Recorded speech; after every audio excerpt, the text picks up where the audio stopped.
I'm going to kick things off with you, Kathy, because Trump says new action today, promises new action regarding immigration. He says the tech... we've heard, of course, that technology has been pretty against this travel ban, 120 companies signing that legal document. How damaging is it to the companies that you invest in, Facebook, Amazon and the like? Well, as we look at the technology sector, we're actually, believe it or not, somewhat encouraged by some of the behind-the-scenes activity. We think that H-1B visas are going to go up 30% per year.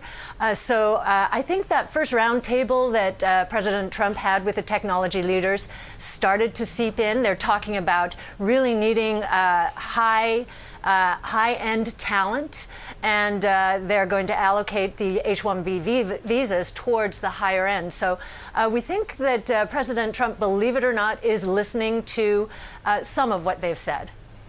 Wow, an optimistic Kathy Wood there, Corey. Sort of. She gave it like a believe it or not and a sort of.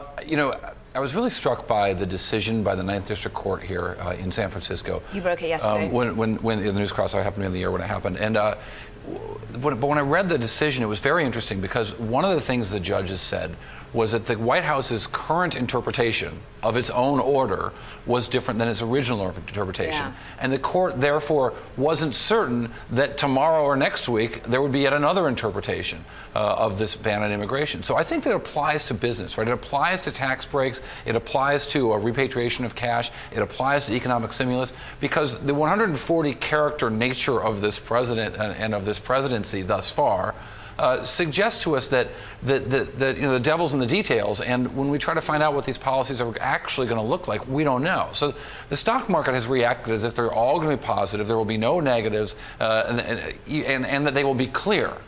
But what we've seen so far from this presidency is that, in fact, there are some negatives. Of course, there's always some negatives. There's always some give and take. But also that maybe the things won't be that clear, and the interpretation of these things won't be clear. The market doesn't think so yet, but the market's a little bit of a leading indicator of optimism right now.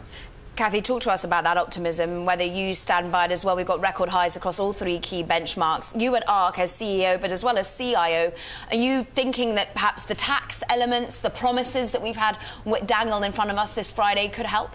Yes, very much so. I think tax reform, the market's been crying out for it. We haven't had capital spending growth in many, many years.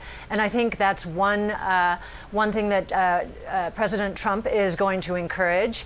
I think we're going to see huge productivity growth, huge unit growth. I also think that's what is misunderstood is President Trump is really focused on the U.S. as an innovator. His first roundtable was a tech roundtable. Elon Musk was there. Second was a manufacturing roundtable. Elon Musk was there. Third, curiously, was an auto roundtable. Elon Musk wasn't there. But I really do think he's focused on innovation, which is all that ARK does, disruptive innovation. So we're very, very focused on what he's doing there.